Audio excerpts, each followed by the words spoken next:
Are you here to explore the snowy mountain too? You scared me.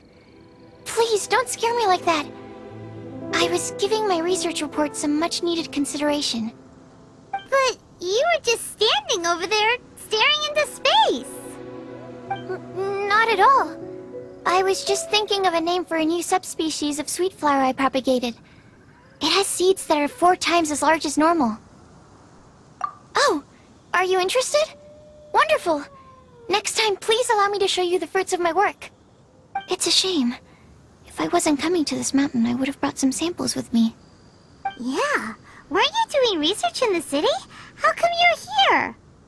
Timaeus and I were helping Albedo organize research data. Timaeus just left, in fact. You didn't run into him? Sure didn't. He said that he wasn't as sharp as Albedo when it came to data. By quite a long shot, in fact.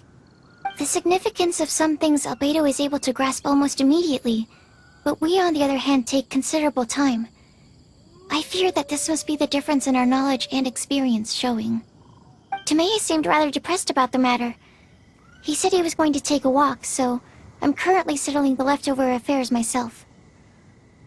I was originally going to take a look around myself after finishing up here, but unexpectedly, I gleaned some interesting data from these reports. But, well, guess my search for secrets will have to wait. Secrets? Ooh, what secrets? Actually, do you two have time right now? Don't have anything on us but that. Then, could I ask you for a favor? In truth, I feel like Albedo is concealing something from myself and Timaeus. But isn't he your teacher? What would a teacher have to hide from his students? That's true, but I feel like he's always hiding something. It is my personal guess that it is some great secret of alchemy. Wait, how are you so sure? Timaeus and I are both passionate researchers of alchemy. If it was anything else, Albedo wouldn't have any reason to hide it from us. You do have a point. Could you help me investigate what it is that Albedo's hiding? Please. I'm just too curious. What do you think? Yes! Thank you, thank you! Alright, let's take a little trip, shall we?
Albedo's secret must be something truly extraordinary. But if that's the case, why the secrecy in the first place?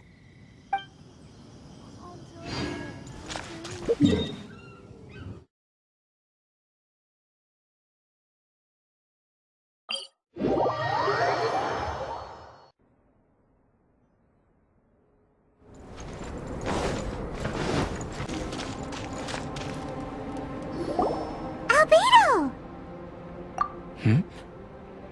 Why are you here? Are you lost? No, we're not. A secret? Hey, what are you doing? Our mission calls for a delicate approach. Sure, but still. Actually, you've arrived at just the right moment. I have business with you too, in fact. Here, catch. Huh? What's this? As you can see, it is a sword. I did not make the sword. However, I did add some alchemical touches to it. Would you like to try it out? My research indicates that this sword has some unique properties. Only you can use it. But I need to gather data from it quite urgently. So, could I bother you to use it in battle? Wait a second! How can there be a sword that only one person can use? Very astute of you. This sword has indeed had a curse laid upon it. An ordinary person would be unable to wield it at all. However, you are an exception. Huh? Or perhaps I should say that only you are immune to the curse. As such, who could I find to help me if not you? We gain little from saying more. Go find some monsters nearby. After all, some things are best discovered through practice.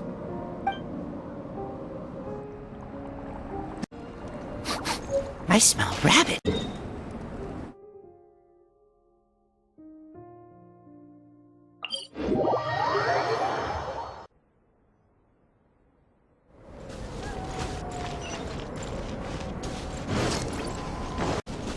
Paimon still has a bad feeling about this.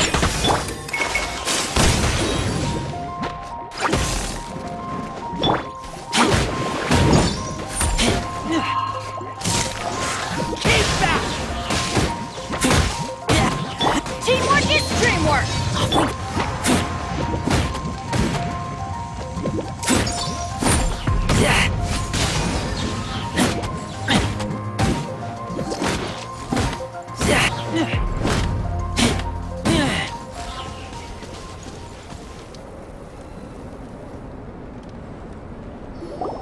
Over here! It's with this brat! Give it back, you thief! Treasure hoarders? There are treasure hoarders in a place this cold? Enough talk! Hand it over! Watch out! There's no end to troublesome.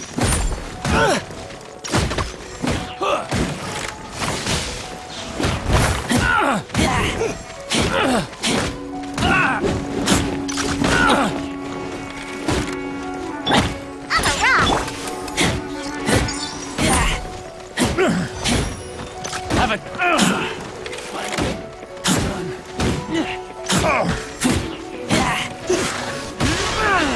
I'll protect Goba!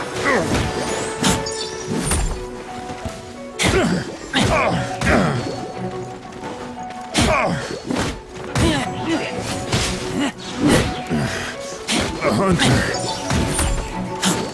Want a taste of my hammer? That tingle? Suffocate!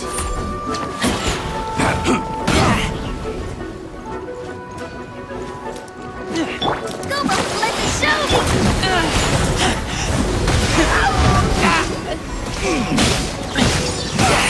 Suffocate! Messed up. I got careless.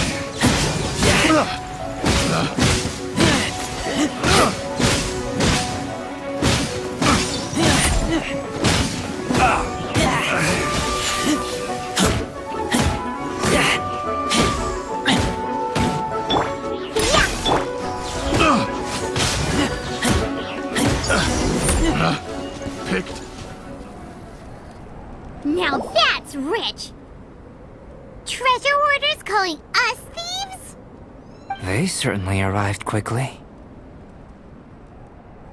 Goodness, no. They seem to have been talking about this sword. What's going on? Why are you looking at me like that? Of course I didn't steal the sword. Not long ago, the Knights caught a band of treasure hoarders outside the city. The goods they were smuggling were also impounded. This sword was one of those items.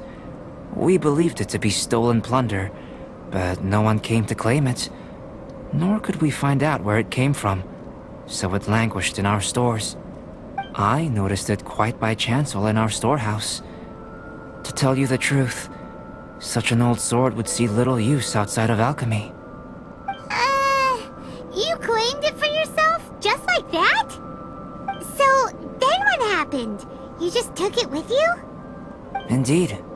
and I initially intended to perform some experiments on it, but I unexpectedly discovered its true origins in the process. This ancient-looking weapon once passed through the hands of a now-deceased blacksmith. It is a legendary, magical sword. A magical sword? It is said that the smith vanished not long after creating the weapon, with the weapon subsequently becoming lost to time. Working backwards from its eventual fate as plunder, one can guess that it was then stolen by the treasure hoarders, where it remained in obscurity till recently. The blacksmith who made this weapon disappeared? That's kinda spooky. No wonder it's cursed. Exactly. Do you know the story of Durin in this mountain? Durin was the black dragon who menaced Mondstadt, before finally being defeated by the combined efforts of the Valen and the Animo Archon Barbados. After a fierce battle, the vanquished Durin crashed to ruin here, falling into the thick snow. Snow gathers atop this mountain and never melts, which is a most curious phenomenon. Which leads one to wonder, was Durin's fall here purely by chance, or was it intent? Could it really have been intent? Perhaps this place was chosen as a gravesite precisely so that the snow's power could seal the corrosive toxin coming from Durin's body. It seems plausible that Barbados would think of such a method. Huh. Was Barbados such a capable god? Well, these are just my postulations. I don't have any evidence. But what's for certain is that this mountain and Durin are deeply intertwined. In fact, I believe that the very sword in your hand has Durin's remains in it. A dragon's remains? Indeed. The dragon's eyes, claws, and scales ground into dust before being used to coat the blade. In this way, Durin's corruption and venom entered into the sword and became the source of its power. This is very advanced craftsmanship. I presume that having successfully forged the weapon, the smith must have tried it out themselves in their joy. But using the sword in battle would have allowed the corruption to seep through the blade's handle and into their bodies. Ordinary mortals cannot withstand such power. The blacksmith must then have fled, driven mad by the curse, before meeting their end in some unknown place. You've purified the Valen's tears before, which is a very rare ability indeed. This ability has protected you from being corrupted or poisoned, and you can completely eliminate their effects, which is why you and only you can properly wield this sword. Still, this sword really is huge. Yikes! It's glowing! As far as I'm concerned, this is where the real experiment begins. This sword is still very weak at present. However, it is able to absorb energy, and through that, it is able to constantly become stronger. In some sense, you could even say that it is a living thing. Well then, traveler, adventure with it to your heart's content. I need you to help it grow. I believe that we will soon have all the proof that we need.